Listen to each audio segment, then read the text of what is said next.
My husband signed my business over to his mother. My name was on the LLC. That paperwork didn't stop them. At our family dinner, Diane just smiled. It was always meant to be families, she said.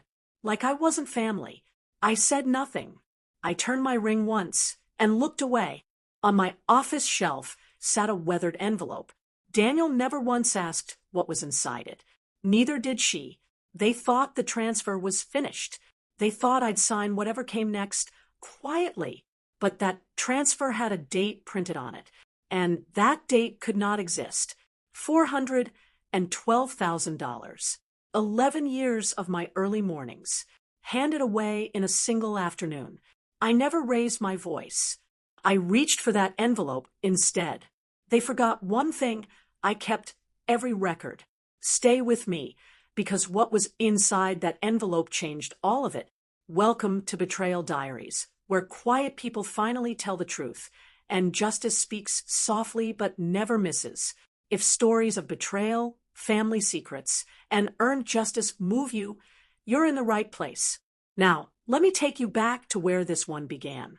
I built that firm before I ever met Daniel. 11 years of it. My name is Claire. I'm 37. I'm an accountant. I count things other people overlook. Every invoice, every filing, every date. People think numbers are cold. To me, they always told the truth. My firm was Merrow and Vance. I was Merrow. Vance retired the year Daniel proposed.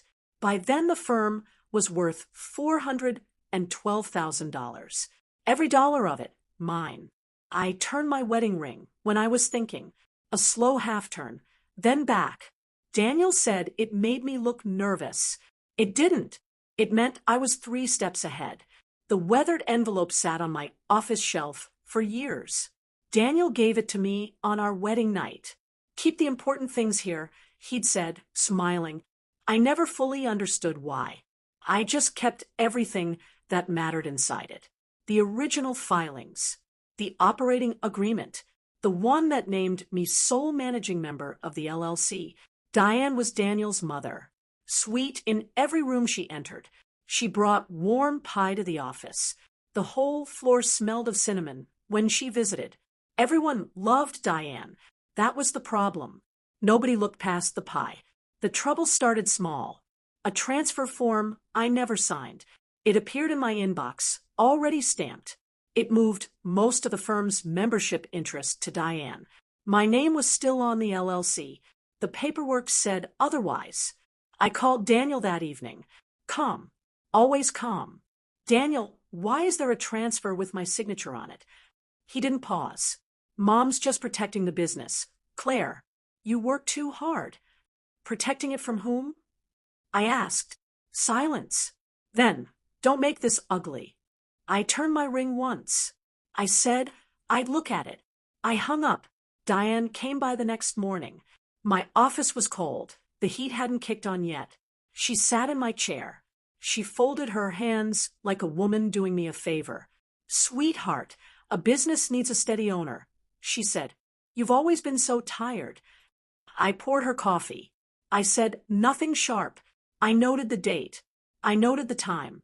I noticed she called it a done deal. But here's what Diane forgot. I file for a living. I know what a valid transfer looks like.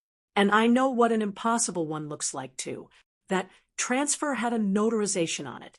A stamp, a commission, a date. It looked clean to anyone who didn't read documents for 11 years. I read documents for 11 years. 2 things caught my eye that first night. The first, I set aside. I told myself it was nothing. It wasn't nothing. The second, I couldn't ignore. The stamp belonged to a notary named Harold Pratt. And the date on that stamp was a Sunday. Notaries can work Sundays. That wasn't the problem. The problem was the office address printed under his seal. I knew that building. It was a county records office. And county offices don't open on Sundays. Someone signed a document in a closed building. On a day it never opened its doors. I didn't panic. I don't. I opened the weathered envelope instead. The paper smelled of old ink and dust. I laid the original operating agreement on my desk. My name, sole managing member, signed, witnessed, filed, 11 years old, and still breathing. I turned my ring, slow half turn, then back. Then I noticed something on the original I'd never studied closely. A small note in the margin. Daniel's handwriting. 3 words.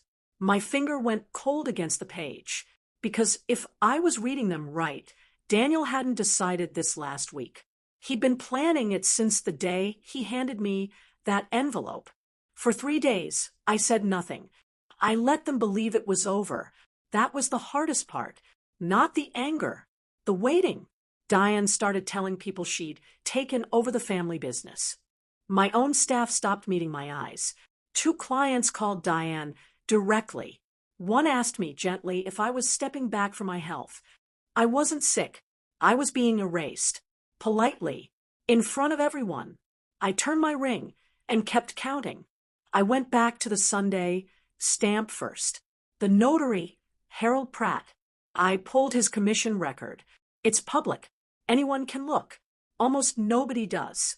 Harold Pratt's notary commission had expired, not by years, by 19 days. His authority ended 19 days before the date on that stamp. A notary with an expired commission can't notarize anything. That form was worth exactly nothing. But worthless paper can still steal a business if nobody checks. And nobody had checked, because nobody expected the quiet wife to read the fine print. I read the fine print for a living. I drove to a forensic accountant I trusted, not to think for me. I'd done the thinking, just to confirm. Her name was Priya. She testified in fraud cases for 15 years. Her office was warm, the radiator ticking. I laid it all out. The transfer, the Sunday, the closed office, the expired commission. Priya went quiet. Then she looked up. "Claire, this doesn't just fail," she said. "This is fabricated. Someone built this to look real." "I know," I said. "You're calmer than I'd be. I've had 11 years of practice. Have you ever known something was wrong long before you could prove it? That feeling that says check again. I'd felt it the night the form appeared. I just needed the paper to catch up to me. I opened the weathered envelope again that night. It felt heavier now, not the paper, what it meant. Daniel had handed me this envelope on our wedding night. Keep the important things here. He'd smiled saying it. Now, I understood the smile differently. I pulled the original agreement out again, and I went back to that first thing. The detail I'd set aside on night 1. The thing I called nothing. It was a routing number on an old firm account statement tucked behind the agreement. An account I didn't recognize, opened in the firm's name, but not by me. I ran it under my desk lamp, the numbers sharp in the light. 3 years old. 3 years of small, quiet transfers, out of my firm, into an account I'd never seen. This wasn't Diane's idea from last month. Someone had been moving my money for 3 years. I sat very still. The office was cold again. I turned my ring, slow, once, and I did the math I didn't want to do. 3 years ago was the year Daniel started helping with the books. Diane didn't build this. She was the finish line, not the start. The next morning, Daniel found me at my desk. He saw the statements. His face changed. "Claire, whatever you think you found." "I don't think, Daniel," I said. "I count. You're going to blow up this whole family." "No," I said. I stacked the pages, even and square. "I'm going to document it." He left. He didn't slam the door. He left fast, the way people leave when they're afraid of what's behind them. I had the transfer. I had the expired notary. I had 3 years of hidden transfers. I thought I had all of it. Then Priya called me back that night. She'd pulled the notary's other filings just to be thorough. Harold Pratt had notarized one other document in his final month, my mother-in-law's will. I didn't sleep that night. I read Diane's will until the sun came up, gray light spreading across the papers. The same notary, the same expired stamp, the same fabricated signature.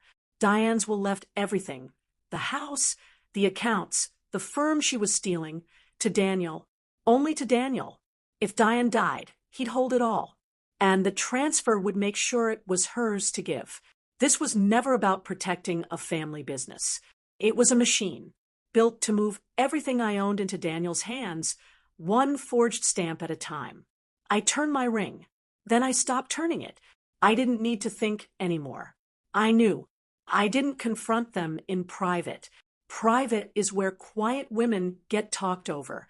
I waited for the quarterly family dinner, the same table where Diane had smiled at me, every client there, every staff member, Priya seated near the back. I came in calm. I carried the weathered envelope. The room smelled of Diane's warm pie again. Diane smiled her public smile. Claire, sweetheart, we're celebrating tonight. It was always meant to be families. It was, I said, let me show everyone what family did. I opened the envelope. I laid the original operating agreement on the table first. My name, sole managing member, signed, witnessed, filed 11 years ago. Then the transfer form. Then Harold Pratt's expired commission. Then the Sunday date. Then the closed county office address. One page at a time. No shouting. Just paper, in order. This transfer was notarized on a Sunday, I said, in a building that was closed, by a notary whose license had expired 19 days before. The room went still. Diane's smile held, but her hands didn't. Daniel stood. Claire, this is a misunderstanding. It isn't, I said. I laid down the will. The same notary. The same expired stamp. Diane's will, leaving everything to you. Signed by a man who legally couldn't sign his own name. Then I laid down one last page. The original agreement turned to the margin. Daniel, you wrote something here. On the night you gave me this envelope. The room leaned in. I read his handwriting aloud. 3 words. She won't check. I looked at him. You were wrong. I always check. I turned my ring, slow, one last time. Then I set the page down. This wasn't about protecting anything. It was about taking everything I built and making it look legal. Nobody spoke. Daniel sat back down like his legs had quit. The room was so quiet I could hear the clock on the far wall. Tick, tick. I hadn't heard it in 11 years. I breathed out, fully, for the first time in weeks. Cold night air drifted in from the open door, and it felt like peace. The rest was documents doing their work. Priya's report confirmed every date. The forged transfer was voided in weeks. The firm was mine, whole. Diane took a court settlement rather than face fraud charges. She paid back every hidden transfer, to the dollar. Daniel didn't fight. He signed the divorce papers the same quiet way he'd left my office. Harold Pratt lost what remained of his commission for good. I gave part of it back, though not to them. I started a small fund, free filing help for people who couldn't read the fine print others used against them. The quiet ones, the tired ones, the ones nobody checks on. I kept the weathered envelope, empty now. It had held the one thing that saved me. I spent my whole life counting things nobody thanked me for, and I learned that the truth doesn't need a raised voice. It just needs a record, kept carefully, until the day it's ready to speak. If you've been carrying something heavy, and quietly put it down the right way, not with noise, with truth. If this story moved you, tell me in the comments. Would you have laid the papers down or walked away? If you believe quiet people deserve justice too, give this video a like and share it with someone who needs it tonight.